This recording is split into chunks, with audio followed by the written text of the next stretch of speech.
Salve, salve, querida turma! Aqui quem está falando é o professor Carlos Henrique e na nossa aula de hoje nós vamos abordar a unidade 3, que está entre a página 587 a 595, que tem como título Movimentos Migratórios. Quando nós falamos de migração, é importante que a gente tenha em mente, de forma bem consolidada, que conceito é esse. A migração, ela se caracteriza como um deslocamento entre regiões do mesmo país ou entre países das populações. Trata-se de um importante componente da dinâmica demográfica. Então, professor, ir viajar se caracteriza uma migração? Vou passar X tempo em tal estado, em tal país. Isso se caracteriza uma migração? Não. A migração, ela parte do princípio da estadia. Há quem defina, que para você ser identificado como um imigrante no país que você está se deslocando, você é necessário ficar pelo menos um ano, mais de um ano. Então, a migração seria isso, esse deslocamento de populações entre região de um mesmo país ou entre países. Mais dois conceitos que são fundamentais. Quando você chega no seu local de destino, você é um imigrante. Contudo, no seu local de origem, que é o seu país ou a sua região, no caso no país, tá? Mas é mais utilizado, as migrações internacionais. Quando você sai do seu país de origem, você é um emigrante. Então, no país de origem, um imigrante, no país de destino, um imigrante. Então, há várias motivações, que estimulam os processos migratórios. Tem uma migração forçada, que ocorre quando o indivíduo se vê obrigado, a emigrar do local de origem por perseguição política, religiosa, guerras civis e catástrofes naturais. Tem imigração espontânea, que ela é motivada, pelo aspecto educacional, cultural ou transferência de trabalho. Tem a migração interregional, que ocorre quando um indivíduo ele migra dentro de um estado para o outro, interregional, e intrarregional, quando o indivíduo ele migra dentro do mesmo estado.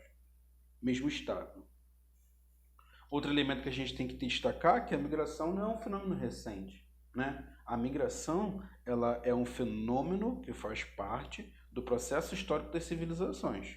Então eu coloquei esse mapa aqui, que mostra a movimentação migratória dos primeiros humanos. E aí eu estou falando, até entre 1.800.000 a 10.000 anos, Então houve uma intensa migração, deslocamento da África, indo para a Ásia, passando pela América do Norte, até chegar na América do Sul, no caso brasileiro. E aí fazendo parte, da composição dos povos originários, povos tradicionais, os povos indígenas. Então, isso vai se consolidar, esse processo, ele se consolida, ele se estabelece a partir do momento que há um avanço nos meios de transporte. Então, ao longo da história da humanidade, podemos destacar que os fluxos migratórios internacionais ganharam força com o advento da expansão marítima europeia, as grandes navegações. Então, no século XVI, há um empenho dos países europeus, aí eu estou falando de Portugal, de Espanha e de outros países, para buscar novas rotas comerciais. E quando se potencializa o desenvolvimento do meio de transporte, isso facilita, o processo migratório. Então, o processo de saída de europeus do continente ganha força nos séculos 17 e 19, quando as revoluções industriais e o avanço do imperialismo nos continentes africano e asiático, se estabelecem. Calcula-se que cerca de 50 milhões de europeus tenham se deslocado da América, África, Ásia e Oceania, certo? A gente percebe que no período de guerras, as populações elas se deslocam, e aí eu estou mais me referindo à Segunda Guerra Mundial, a população ela se desloca, e no período pós-Segunda Guerra, a população ela se desloca para a Europa, porque os países europeus centrais, Inglaterra, França, Alemanha, etc., eles começam a ser atrativos para essas populações, né? Então, após a Segunda Guerra Mundial, houve uma mudança significativa na natureza dos fluxos migratórios. Com a reconstrução econômica dos países afetados pela guerra, as áreas que antes eram fontes de emigração, ou seja, de saída, de perda de população, se transformaram em áreas de imigração, ou seja, de entrada, de recepção.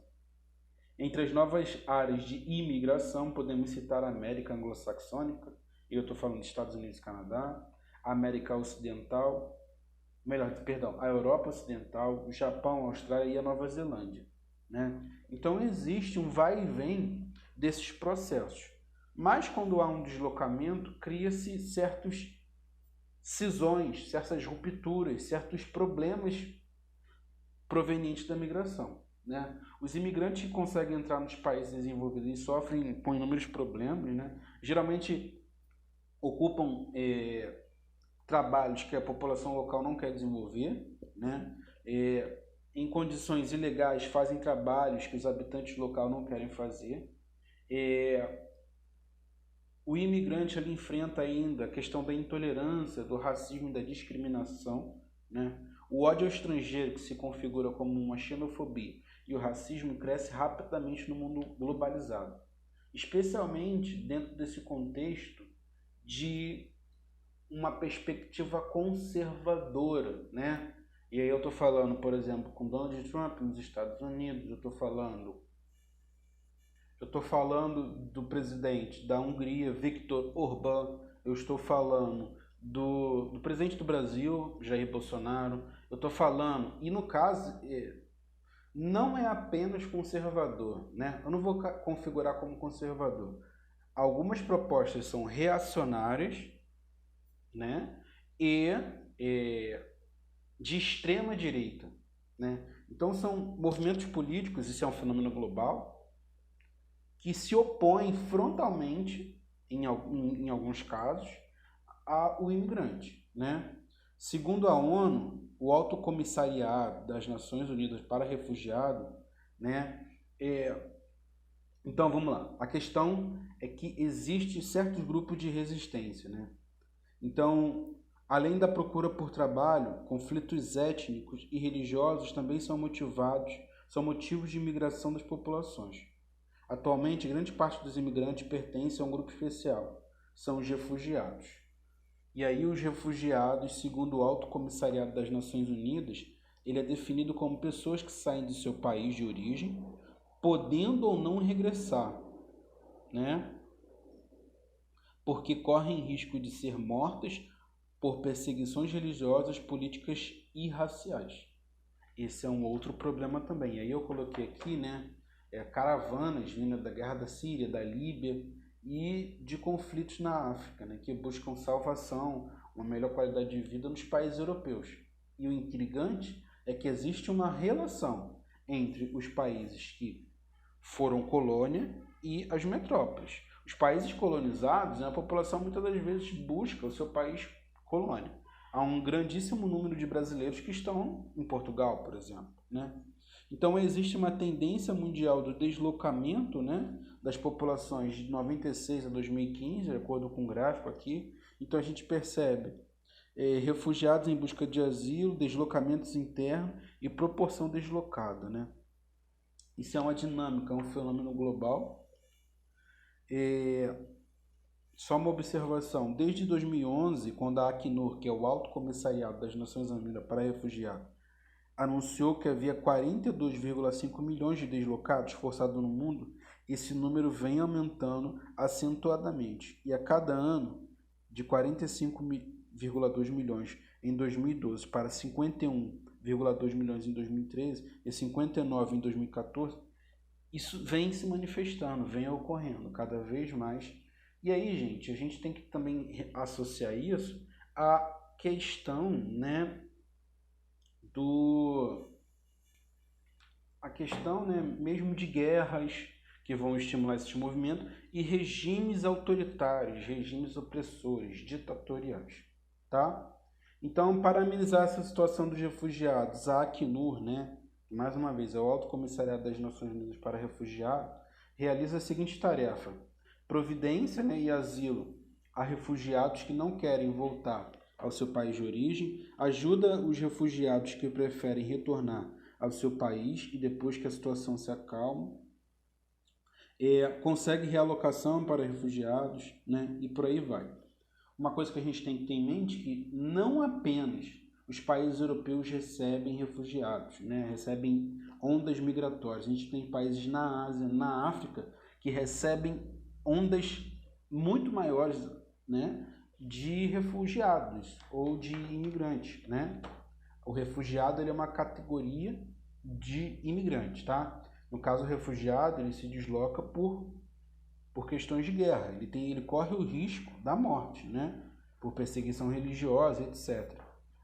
Nós temos nessa imagem deslocamentos internos sobre os cuidados da Acnur. Então, a gente percebe que cada ano que passa há um aumento dos deslocamentos, né?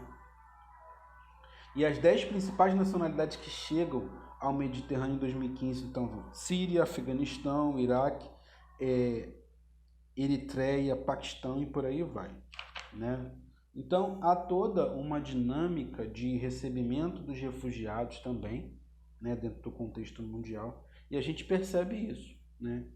A Colômbia, dentro desse contexto, recebendo aqui do pessoal da América Central.